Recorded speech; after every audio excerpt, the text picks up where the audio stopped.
we were exploring the types of Savikalpa Samadhi, which is a state of superconsciousness in which the mind is still active. Let's talk about astral traveling. The next level of Samadhi is reached in the astral world. On this level, we can meet Sri Mahaprabhuji, which is the guru of the author of this book, I believe, and other divine incarnations, liberated and God-realized saints and masters. Here, we receive our first initiation. This means that we experience a purification process in our Atma, in our self, and feel that the koshas, the layers surrounding that self of our being, including our body, are beginning to dissolve.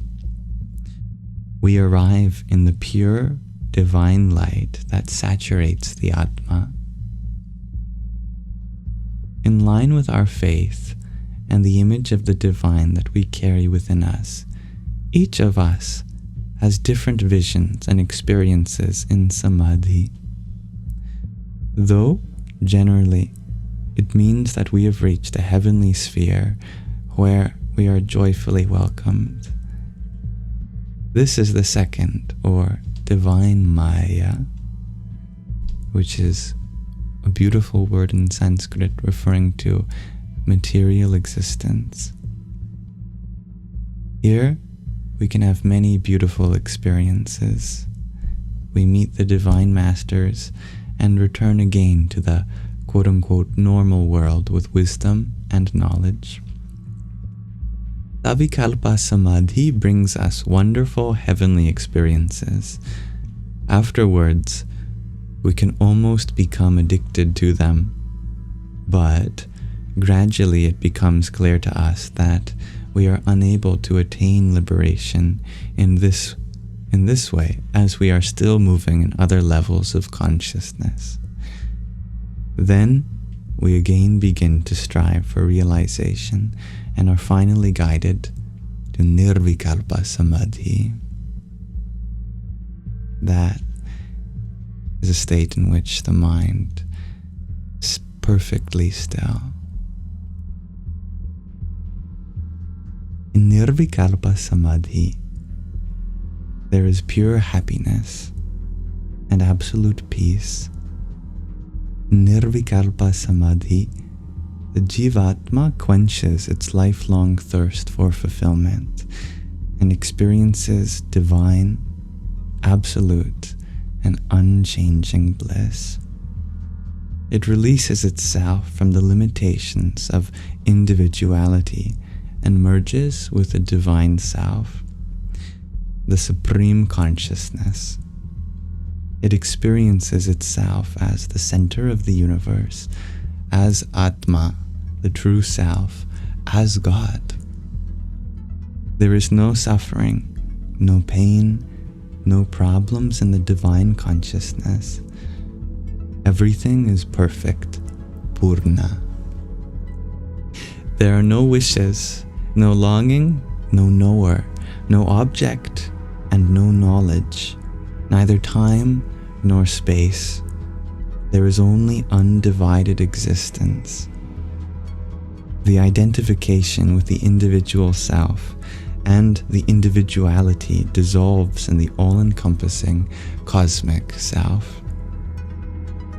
In Nirvikalpa Samadhi, we attain moksha, liberation. But this final stage cannot be attained through any technique or practice. It is totally dependent upon divine grace. Sooner or later, everyone will attain moksha, either in this life or another. When the time is ripe, we find ourselves in a state of constant development. But the right moment must be there. Just as a tree cannot bear fruit in spring, a Jivatma must first wander through the cycles of its specific experiences before it can attain moksha. Many people maintain that someone who has attained Nirvikalpa Samadhi and therefore moksha cannot live much longer. There are, however, two types of realization. Some experience God realization, also known as Atma Jnana, knowing wisdom of the self, with full consciousness, and continue to live afterwards as a Jivan Mukta, a realized and liberated soul. In order to pass their knowledge on, others, however, experience enlightenment and liberation only when they leave the body. Qualitatively, there is no difference. Those who attain moksha at the end of their mortal life are liberated and realized in the same way as those who have attained God realization during their earthly existence.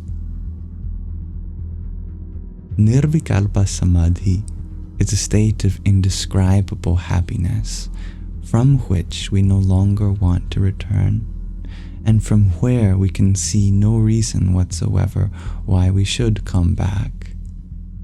We are everywhere. There is no place where we need to go. Who should return? From where and to where? Nevertheless, many decide to bring their consciousness back into the body. Out of pure mercy, they voluntarily renounce remaining in the bliss of Samadhi consciousness and stay in the world to help innumerable souls who are still in the sorrowful condition of ignorance. The liberated ones are forever free from the chains of karma, which also means they are no longer subject to the cycle of birth and death. But, all the same, a few of them continue to return to the earth of their own free will. Their only goal is to help other beings to attain liberation, because only one who is free can free others. The commentaries and teachings of the enlightened and liberated ones, known as Guru Vakya, where Vakya means word, are found in all holy scriptures. They all contain the words of the Master. Those who follow them will one day awaken from the dream state of mortal existence and experience divine reality and truth in perfect clarity. Oh, I dislodged myself. Here is one of the last pictures in this book with so much symbolism going on, different points.